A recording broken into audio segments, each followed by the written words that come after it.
What's going on, guys? So today I'm going to show you guys how to replace the Clockspring in the '07 to 11 year models Jeep Wrangler, and also how to remove the airbag from this vehicle and the drive. Sometimes actually make the tool and modify your tool sometimes. So let's get into today's video, and I'm going to show you guys how to replace that Clockspring and that driver's airbag, get it removed. So let's go ahead and get into it, guys. Alright guys, so the first thing you gotta do is go ahead and remove, you have 3 T20 torque screws here, one here, here, and also over here. So and that's in order to get your shroud loose, and this is the first thing you need to do in order to get your airbag out to get access to your Clockspring. So what we're gonna do is we're gonna go ahead and get these out and show you guys what we gotta do next. Alright, so now that you've got these 3 screws out for your shrouds, what you want to do is pull your tilt down, pull your steering wheel all the way down, go ahead and take your shrouds off,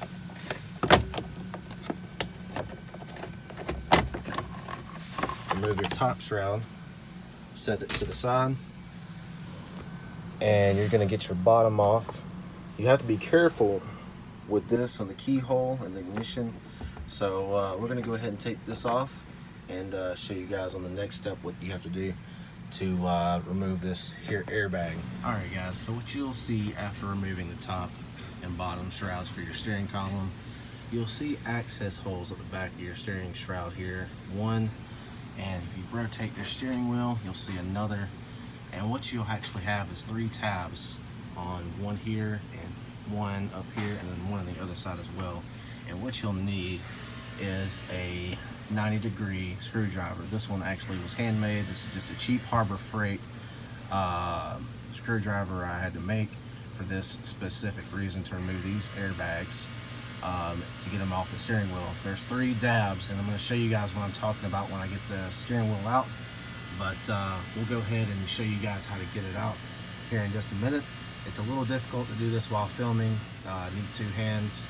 So I'm going to show you guys how I get it out.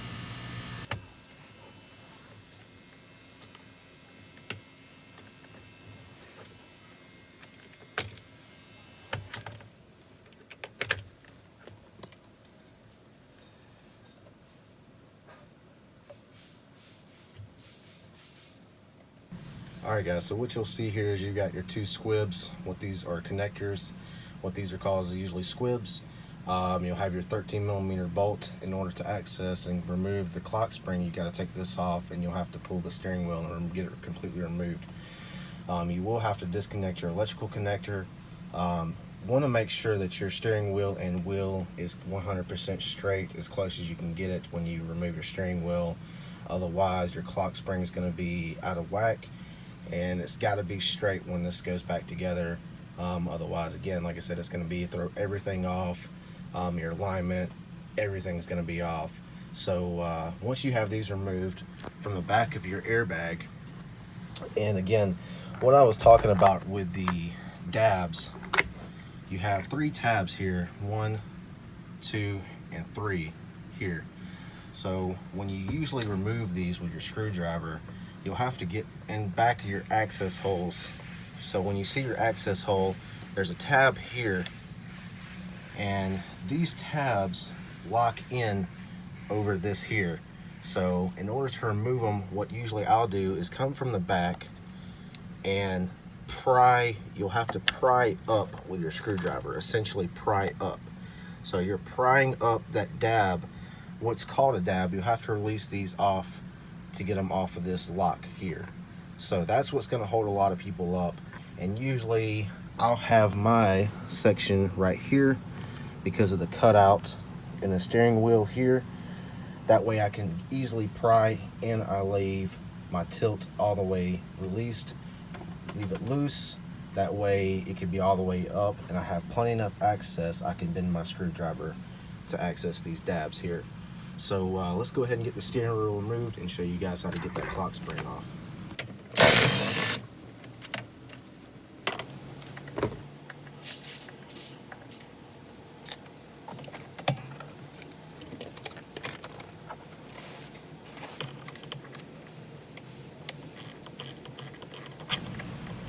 Alright guys, so once you get to your clock spring here, there will be 3 torque screws, T20 torque screws. You'll have one here, you'll have another back here, and one up there as well. As you see, the other one is right there. What I usually do is take this and put it at the lowest position on the tilt, if accessible. That way you can get to your top 2 torque screws for your T20s. Once you get these out, you can usually just pull it straight out. Sometimes it kind of wants to stick.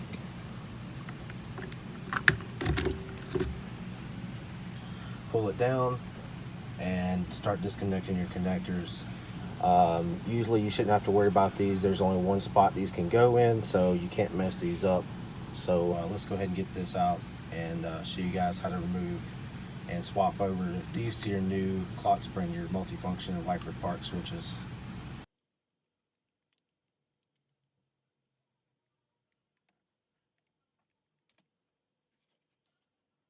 Alright guys, so now that we got our Clockspring out and we've got our new one sitting right here beside it, if you see this tab, do not remove this tab and lock. This holds the Clockspring in place to keep from rotating and trying to keep from throwing you off, because as you see, without that lock in there, it's just going to spin.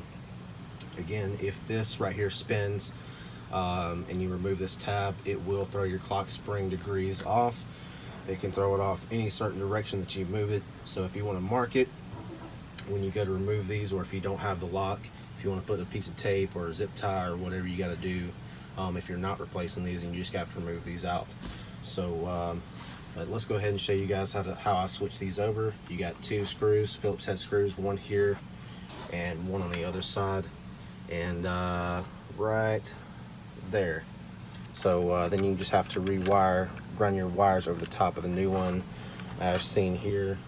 So you just have to slide them on here and here, and let's go ahead and get that done and show you guys how to put it back together.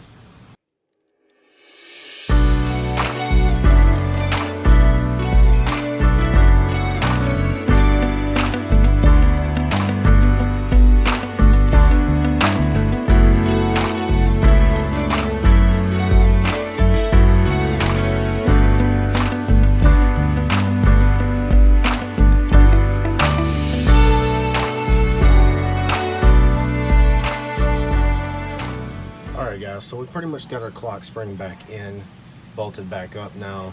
Make sure this is still locked in place. Don't release this tab just yet.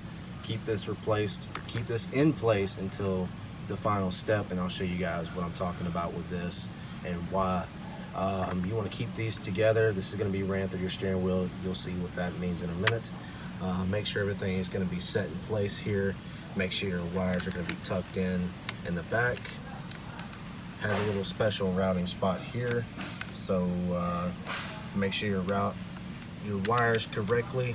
Make sure your other 2 screws in the very back here and over here are nice and tight, and all your electrical connectors behind your Clockspring are all plugged in and nice and tightly connected. And we're going to go ahead and put the steering wheel or steering shrouds back on for the top and bottom. And there's a reason for this, because this is actually a recall, and this Clockspring and the steering shroud has to get replaced because of the dust getting behind it into the Clockspring and damaging the Clockspring. So I'm going to show you guys.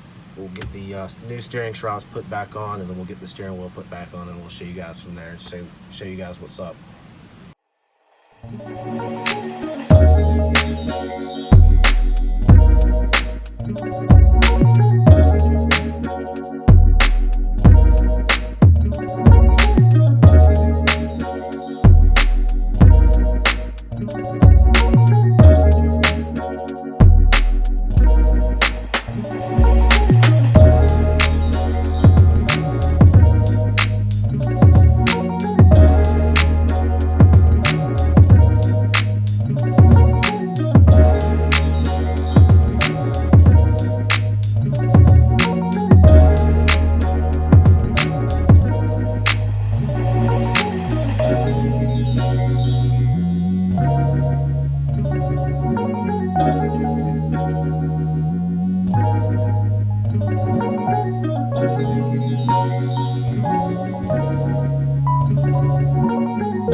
Alright guys, so we're at the last point and almost final steps of this airbag and removal and clock spring replacement. So once you got everything, your shrouds put back together or everything put back on, you've got to have your steering wheel put back on. And again guys, this is the last step before removing your tabs or lock tabs for your clock spring to keep it from spinning. So what you want to do is your squibs or connectors, your harness for your clock spring needs to be routed right here through this side of the behind the steering wheel. That way it doesn't interfere with your horn switch connector. So before we remove this, what we want to do is go ahead and replace our bolt into the center column and fasten it down. And you're going to torque this down, I believe 45 foot-pounds. It should be 45 foot-pounds on this bolt right here. You're going to see a slight gap here. So you might see a slight gap, but you want to make sure your steering wheel is pushed all the way as far back as it can go and make sure it goes on straight before doing anything else. So before you install your bolt, make sure everything is good to go. And once you got it tightened down, torque it to 45 foot-pounds. Again, I'm not trying to be a torque Nazi here, but this needs to be torqued to 45 foot-pounds if I'm correct on that. And once you get your connectors connected back for your airbag itself and your horn switches, before this is removed, you want to have this done. Then you want to pull this out. You'll pull your white tab as so. You'll spread it out with your two yellow parts here. Spread it apart. Pull your white here. And then you'll pull this out, squeeze this together, and remove that. So if you want to put it back in place, it's got a tab back there in the back. It's kind of hard to see, but it's got a tab where this small part here at the back locks in. So we're going to go ahead and finish this up, guys. And that's pretty much it, but we'll go ahead and show you guys the last little bit of this and putting everything back together and go from there.